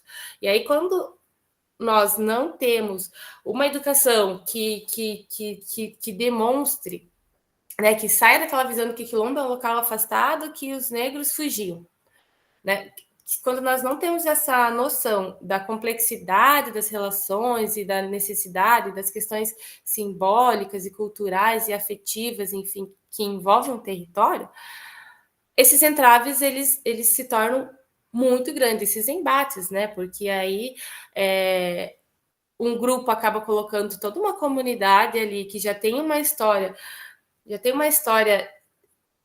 de cerceamento de direitos e contra essa comunidade que já teve uma história aí prejudicada de muitas formas, fazendo com que o direito deles seja mais uma vez vilipendiado, né? Então, essa questão da resistência, ela é uma resistência desde quando surgiu o quilombo, porque quilombo é resistência, e ela permanece até hoje. Então, é necessário sim que tenhamos aí a nossa territorialidade assegurada para que a gente possa aí continuar resistindo. Aí, não sei quanto tempo tem, Douglas, que eu vou dar uma acelerada aqui. Aqui, seguindo ainda, né, nessa do direito à terra. O participante fala, algo que venha a ser produtivo mesmo, né? Veja como exigem de nós essa produtividade, o que não faz o menor sentido, né? Sejam quilombolas ou índios, nas palavras dele, né? Mais uma vez, né, como a Abel também trouxe ali no final da fala dela, ela também trouxe essa questão também do indígena também, né? Por sermos povos que estamos aí, os indígenas desde antes, né, dessa invasão maior, e que estamos resistindo e que temos, né, essa relação com a terra, com o território, desde sempre, né? Então aparece muito essa relação, né? Não é relação que fala, mas as pessoas acabam sempre comparando, né, os participantes quilombolas e indígenas. Aí ele diz, eu acredito que se houve uma invasão, ela não é tão recente. Então, às vezes, era algo que era desconhecido por todos e hoje estão querendo por serem quilombolas. Aqui também é outra coisa que tem totalmente a ver com o que a Bel falou, né? O processo que foi ali em 2003, 2005, o processo que foi nós sabermos que nós éramos quilombolas, né? Claro que tem toda uma questão histórica com relação a isso, que não vou entrar agora, mas que isso acaba reverberando nos discursos das comunidades, da comunidade palmense, né? Claro que eles estão requerendo, e aí vai aparecer com aquela questão, quando eu trouxe ali o título, né, da representação do negro, né, colocando isso como se fosse uma vantagem, e apagando todo o histórico de desvantagem que teve nessa comunidade. Aí aqui, quando a gente coloca os direitos quilombolas em geral, e não especificamente o direito à terra, a gente vai ver essa ideia de que os escravos, eu coloquei entre aspas, entre um asteriscos ali, né, porque foi uma expressão utilizada, né, mas os escravizados sim, os descendentes não, o que ocorreu há 100 anos atrás. Então, palavras também dos participantes. Aqui a gente vai ver que a história quilombola é reificada, né, então ela é apagado toda a trajetória e colocada como se tivéssemos caído no mapa, no município agora. E não é reconhecida essa relação cultural, histórica, econômica existente entre o presente e o passado das comunidades. Quando a gente fala em direitos quilombolas, o que o pessoal pensa? Porque se todos que estamos aqui não temos nada a ver com os antepassados, que estamos vivendo no dia de hoje, passado é passado. E aí eu acho bem interessante essa frase aqui, porque ele coloca assim, eu sou...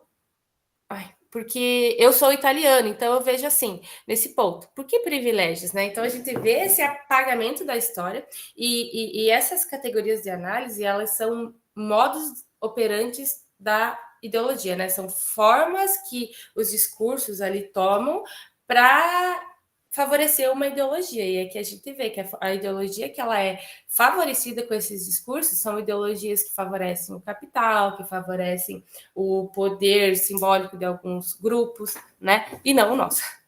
Então, eu acho interessante aqui porque ele coloca assim: nós não temos nada a ver com o passado, então cria-se uma cisão temporal, né? O que aconteceu lá, beleza, o que aconteceu aqui é o que importa. E aí ele até coloca: eu sou italiano, então eu vejo por que privilégios, né? E a gente vê uma questão muito interessante aqui, por quê? Porque a população italiana, a população europeia, quando veio para o Brasil, principalmente ali no período pós-escravocrata, foi uma população que teve muito privilégio, né? Que foram concedidas terras, que foram concedidos incentivos governamentais de diversas formas. E aí a gente vê que hoje em dia esses grupos são grupos que estão numa condição econômica muito diferente dos grupos que não tiveram privilégios no passado. E aí, como é fácil a gente apagar uma história, né, de um grupo que não teve os mesmos incentivos que esse e falar assim, é só ter a força de trabalho, como diz aqui, né? Mas ele tinha capacidade de trabalho. Capacidade de trabalho para quem não conseguia um trabalho fácil, né? Se todo mundo sabe que o pós-escravidão não houve uma política de cuidado com essa população, né? Pelo contrário, o preconceito imperava. No ano seguinte, o Código Penal foi renovado. Primeira coisa, aliás, no ano seguinte teve a Proclamação da República, né? E aí, no próximo ano da Proclamação da República, a primeira coisa que a gente pensou antes mesmo de uma nova Constituição foi o quê? Foi criar um novo Código Penal. Então, a gente vê que ter a capacidade de trabalho não era fácil numa sociedade que não te via tampouco como pessoa. E aí fica muito fácil você apagar todo esse histórico, porque aí você pega pessoas que tiveram resultado histórico aqui, com pessoas que tiveram resultado, né, uma trajetória histórica que te colocaram em outro lugar, e aí você apagando tudo isso, fica fácil você falar assim, é só trabalhar, isso aí que eles querem já foi, não foram eles os prejudicados, porque você apaga todo esse processo que fez você ter esse direito, né? Então é isso que a gente percebe muito nos discursos, quando se fala em direitos quilombolas, né? Há tanto tempo o escravo foi prejudicado, quem está aqui não. Por quê? Porque você esquece, ou não vou dizer nem esquece, né? Você não fala, você apaga isso para você negar esse direito, né? Aqui também nessa mesma toada, né? E para que seria esse direito se isso já tem há tanto tempo, né? Mais uma vez, essa busca por um motivo, né? Para justificar. Por quê? Porque você apaga o motivo que justificou esse direito, né? Se já ocorreu há tanto tempo.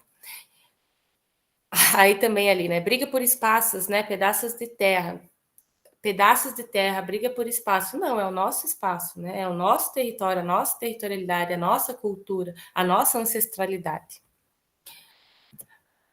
Que mais? Aqui, com relação a essas representações, aqui também foi um trecho que eu achei bem interessante trazer. Será que não foi uma vantagem? Representações sobre o negro e o remanescente de quilombo. Então, pensando em todas essas questões que a dona Arlete e a Bel trouxeram ali, que mostram as desvantagens que tivemos, né? As desvantagens que tivemos na manutenção da nossa cultura, com a urbanização, né? Com essa higienização social que fizeram, colocando pessoas do nosso quilombo, pessoas fora da comunidade, né, no nosso quilombo, esse apagamento identitário que houve, né? Por outro lado, qual é a representação que se tem quando se fala do negro ou do remanescente de quilombo, né? É oportunismo. Nesse caso, especificamente, oportunismo. Porque aqui no Brasil, eu até vou ler um pouco mais isso aqui, porque no Brasil não tem história de que tinham negros escravizados, senão que Palmas acolheu esses que fugiram de guerras, que tiveram no Sul. Palmas, como a dona Arta falou, 1836 é o ano que se tem ali, quando a cidade... o ano oficial, né, de cidade não, né, mas de povoado, enfim, mas já existíamos ali enquanto comunidade indígena, a comunidade, o município, a localidade já é anterior a isso, né? como não existiam escravizados, se na época do surgimento da cidade, eu digo, né, mas não do local, era ainda uma época escravocrata, né? Aí ele coloca ali, não necessariamente estão aqui porque eles eram escravos, né? Para eles, não. Para os escravos, não tem ninguém escravizado, vai ter vantagem. Mas será que para esses descendentes não foi vantagem? Que é terrível que ele fala. Porque talvez, se eles estivessem lá na África, eles estavam mortos, eles não tinham nascido. É efeito borboleta. Será que o Pelé é descendente de escravos? Será que o Pelé, na vida dele, foi ruim ser descendente de escravos? Então, a gente vê aqui uma subversão total dos nossos direitos, uma subversão total da nossa identidade. Você cria tem um modus operandi da ideologia que se chama racionalização, né? Você cria uma rede de raciocínios para levar o interlocutor a perceber como o teu aspecto ideológico está correto, né? Mas nessa rede de raciocínios a gente vê que são argumentos rasos, argumentos que apagam histórias, que apagam trajetórias, que modificam, que subvertem trajetórias. E aí a nossa comunidade ela é colocada como algo vantajoso. E aí eu faço a pergunta se que vantagem foi essa, né? Se até agora a gente ouviu quantas coisas foram feitas que nos colocaram em desvantagem, e eu não digo em desvantagem em relação ao outro, mas em relação a nós mesmos, que por muito tempo tivemos crianças que não se viam como pertencentes à comunidade, né? E aí vem o papel da escola, nesse fortalecimento identitário, desvantagem em relação ao nosso grupo, né? De vergonha, enfim, de todas essas questões que o racismo e também o desconhecimento sobre a trajetória do outro nos coloca, né? Como a Bel colocou ali, de não sabermos que nós também somos descendentes de reis, de rainhas, de povos que detinham o conhecimento, né? De um lugar em que as primeiras universidades surgiram em África, de tantas coisas que nos foram roubadas e hoje são tidas como se fossem europeias, mas que foram nossas. Então, será que é uma vantagem para nós? Né? Ele coloca ali como vantagem. Então, a gente vê que a ideologia, ela... Achei que o Douglas ia falar. Renata, eu vou pedir para você ir fechando a tua fala, Sim, tá bom? já Obrigado. estou indo para o final. A gente vê que os nossos direitos são colocados, então, como a nossa identidade, na verdade, né, nesse caso aqui, é colocado como uma vantagem. Mas ouvindo, né, por isso que é interessante também a minha fala ficar para o final, a gente vê que ouvindo a nossa trajetória, essa vantagem, ela é desconhecida, né? E mais uma vez, eu falo a vantagem em relação a nós mesmos e a nossa comunidade, né? Essa descaracterização do nosso local, do nosso território, do nosso Rossio, que virou São Sebastião, ele se tornou uma desvantagem que nos foi colocado, né? E junto com isso vem diversas coisas, essa representação, essa exigência de que performemos de uma forma, de que sejamos de outra, de que tenhamos aí, que geremos lucro, que sejamos produtivos na nossa terra, se é terra que querem, né, na fala dessas pessoas, então que seja outro local. E, enfim, aí, para finalizar, a gente vê então que a nossa comunidade palmense, ela não só nega, como também não reconhece nem legitima, mas também tampouco conhece a nossa história, a nossa trajetória, né? Também foi perceptível nos discursos que a gente vive numa ideologia estruturalmente racista e essencialista, e também numa ideologia que defende muito esse capital, essa geração de lucros. Claro que eu sempre considero que também nessa minha pesquisa apareceram alguns discursos que reconheciam a importância da nossa comunidade, e aí até coloquei eles como epígrafe de cada capítulo, porém, em um maior número, os discursos que não nos favoreciam foram os que mais apareceram. Aqui eu só vou mostrar, teve mais alguns, deixa eu ver se tem mais algum, aqui são outros trechos de outros aspectos da minha pesquisa, né? Aqui foi o que eu falei ali, que a Bel falou sobre o performar, né? Ele diz assim, e tem que agir de tal forma que mostre que seja. Não adianta tentar dizer que eu sou índio, mas não tentar seguir a cultura do índio. Ou eu sou ou eu não sou, né? É uma violência simbólica muito grande você exigir de uma pessoa uma identidade que ela já tem e que só ela sabe o que é ter aquela identidade, né? Você exigir que ela seja o que ela aparente, né? Até porque uma identidade ela não está em coisas visíveis, ela também está no invisível, né? Ela também está nos sentimentos, nas questões que não são visíveis aos olhos, né? E eu diria que até mais do que ela está até mais nas questões que não são visíveis aos olhos, né? A ancestralidade ela está dentro de nós, não está no meu aspecto exterior, né? Então é uma violência simbólica muito grande essa exigência que se faz das nossas pessoas, né, da nossa comunidade, para que representemos, para que a gente age de uma forma para mostrar que somos. Aí sim, não, então agora vocês são quilombolas. Enfim, aqui também mais esse sentido. Aqui também uma mistura de capital ali, né? Importante ter um centro cultural que ajude eles a manter a cultura deles e tal. Nosso centro cultural é o território, né? E é isso. Muito obrigada.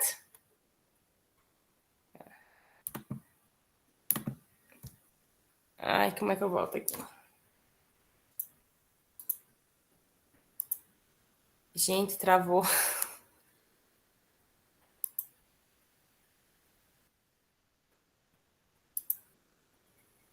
Bem confusa com a tecnologia.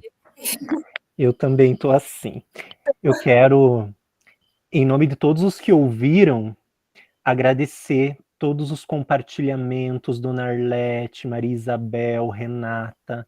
Muito, muito, muito obrigado por essa aula maravilhosa que vocês deram nessa manhã. Eu quero avisar que eu vou colocar aqui no chat o link para a lista de presença, tá? Para posterior certificação da participação.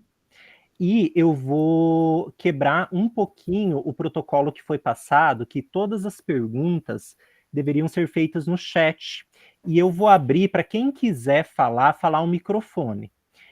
Mas eu vou pedir que sejam questões ou elogios ou reflexões pontuais, que não tomem muito tempo, porque nós já estamos com a hora adiantada e as nossas participantes têm compromisso também. Então a gente não pode se alongar muito no nosso tempo aqui. Então, quem quiser fazer uma reflexão, uma pergunta pontual, levanta a mãozinha que eu vou vendo aqui e vou dando a fala, tá bom? Já temos, acho que 2 pessoas que solicitaram, que primeiro é o Paulo César e depois a Valentina. Podem ficar à vontade para fazer o questionamento, tá bom, Paulo?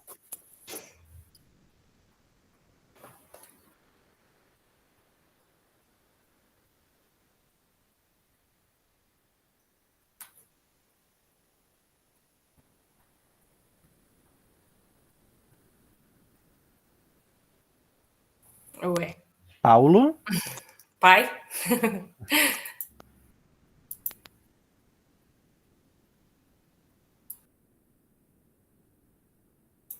Acho que pode ter sido sem querer. Então eu vou passar a palavra para Valentina. Qualquer coisa, depois ele pode falar. Valentina.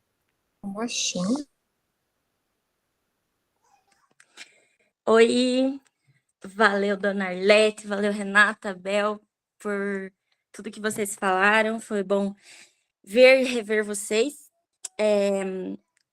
Eu acho que, assim, eu fico muito emocionada porque todas as vezes que eu fui para Palmas desde 2022, gente, foi assim um aprendizado enorme, foi uma ligação, uma conexão, coisa que muitas vezes falta aqui, principalmente no município que eu moro. Para mim, né, pessoalmente falando, assim, então, assim, é sempre um sentimento muito, muito, muito gratificante, apesar de que muitas vezes a gente não tem contato com coisas tão felizes, né, bonitas, românticas, mas a conexão, assim, a proximidade, essa ancestralidade, essa energia vital que vocês falaram para mim é muito caro, é muito maravilhoso. Então, primeiramente, muito obrigada. E depois, assim, não seria, acho que não seria uma pergunta, mas mais uma colocação.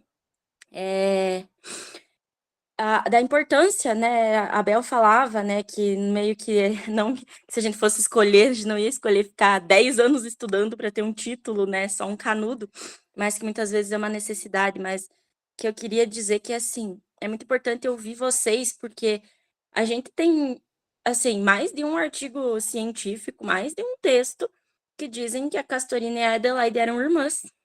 E se eu fizesse uma pesquisa, por exemplo, sem ir até vocês, sem conversar com vocês, eu ia ter essa informação como verdadeira.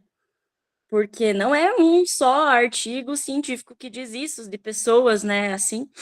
Mas aí, quando eu fui conversar com vocês, eu vi que, na verdade, elas não eram irmãs. E vieram de locais diferentes, inclusive. Municípios diferentes, né, regiões diferentes. Então, é só para deixar, não acho que não seria uma pergunta, mas uma colocação mesmo, da importância dos relatos de vocês, das pesquisas de vocês mesmos, né, e vinda com as falas e a partir de vocês, para que esses erros não aconteçam, porque, assim, são textos que foram passados por uma banca de avaliação, por pessoas que avaliaram, por pessoas que têm títulos que avaliaram, mas que são informações que não são verdadeiras, né? E, enfim, só para deixar só esse relato assim mesmo.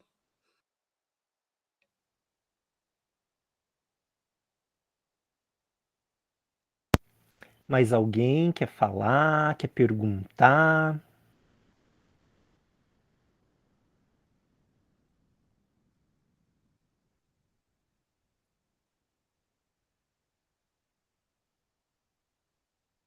Sem perguntas, estão tímidos, tímidas?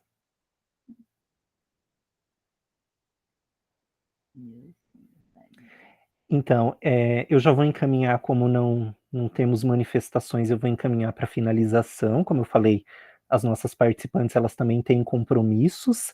Já falta 1 minuto para o horário que havia sido combinado, tá? Eu quero, mais uma vez, agradecer profundamente, principalmente, a participação da Dona Arlete, da Maria Isabel e da Renata, que nos brindaram com esses conhecimentos lindos compartilhados. Obrigado pela partilha, obrigado pelas reflexões. Foi muito bom e foi muito necessário ouvi-las. Vocês são mulheres lindas, mulheres fortes, mulheres potentes, mulheres que eu admiro e cada vez que escuto passo a admirar ainda mais.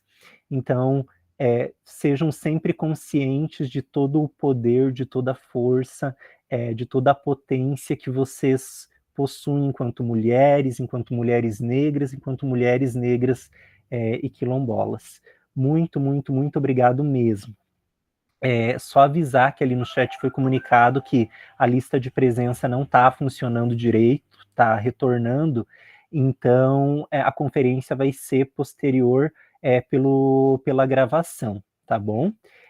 Eu encerro aqui a gravação, e dando também o muito obrigado a todos os que tiraram um tempinho nessa manhã para ouvir e para aprender aqui com essas mulheres, tá?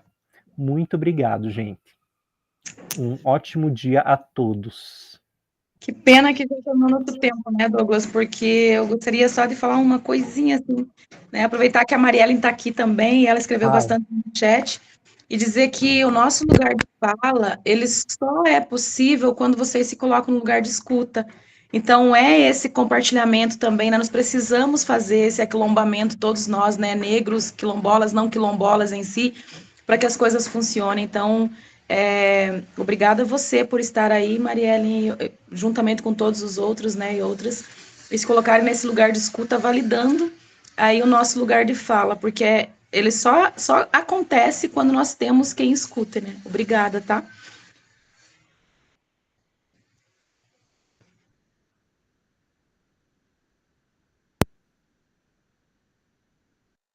Quer dar uma palavrinha no final? Só um minuto. Pode falar, Dona Arlete. Fico feliz em ver a Isabel, a Renata, duas quilombolas, dando continuidade à nossa história, né? Fico muito feliz por vocês e agradeço, né, os presentes, as que estão presentes e escutando, a escuta também.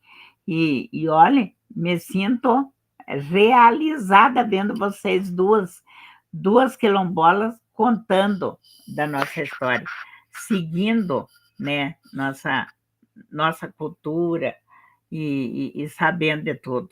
Parabéns a vocês e continuem assim. E muito obrigada a todos, foi um prazer, né, estar aqui conversando, contando um pouquinho, parcelas da nossa história, que é muito, muito ampla a nossa história. Se nós for falar, ficamos 2 dias, 3, nunca termina, né? Obrigado a todos vocês. E um Obrigada, abraço, senhora, dona Arlete. beijo a vocês. Renata, se você quiser também dar a tua palavrinha final, fique à vontade. Faço minhas as palavras da Bel, da Dona Arlete, agradeço em especial a Dona Arlete por ter aberto tantos caminhos para nós, né?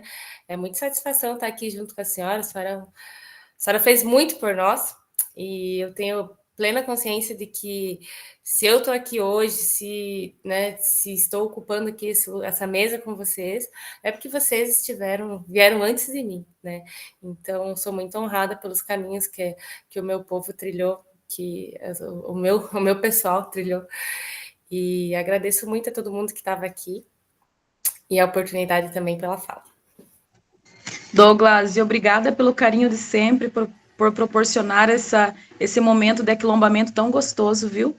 Obrigada por colocar aqui, mesmo que distante, mas eu aqui vendo a minha vozinha, a Renata, que são pessoas que eu tenho muito apreço e que faz tempo que eu não vejo, né? A avó, hoje, eu tô indo para casa, amanhã eu quero um colo, né? Amanhã eu tô indo para casa, amanhã eu quero um colo, então fazia muito tempo que eu e a avó não fazíamos uma roda de conversa juntas.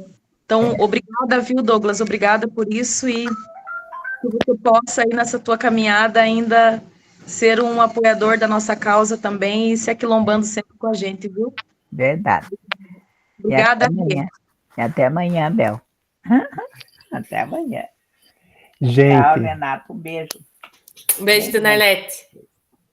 Gente, muito obrigado a todo mundo. Obrigado pelas palavras, Bel.